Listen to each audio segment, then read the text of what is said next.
Un sujet douloureux sur lequel je voudrais revenir, car souvent vous me posez beaucoup de questions, c'est le cas du suicide. Comment survient le suicide et quel rôle joue le guide à ce sujet?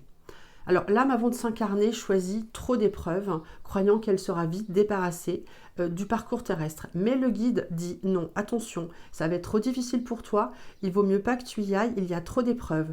Le guide sait qu'à 95% des cas, une fois incarnée, la personne va interrompre son parcours et ça finit donc par un suicide. Alors s'il vous plaît, ne jugez pas les personnes qui étaient au bout du rouleau. Chacun est différent, a un parcours émotionnel propre et compliqué et plus dur à supporter pour certains. De l'autre côté, on s'imagine que voilà, ça va aller, je vais m'incarner, je vais subir toutes ces épreuves.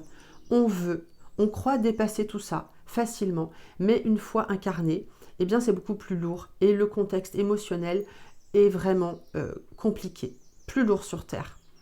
Alors ne dites pas, s'il vous plaît, mais il m'a fait trop de mal.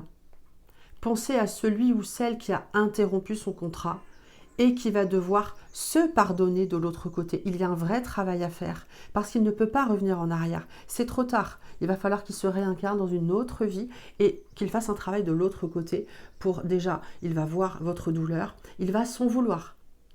Et même vous aussi, vous avez visualisé ces scènes et vous avez su que cette personne pourrait interrompre son parcours avec les conséquences qui en découlent pour vous. Alors, sachez écouter votre guide, ici-bas et de l'autre côté. Je ferai une autre vidéo sur les guides, j'en ai fait beaucoup déjà, vous pouvez les regarder. Et ce guide, c'est l'ami qui jamais ne vous trahira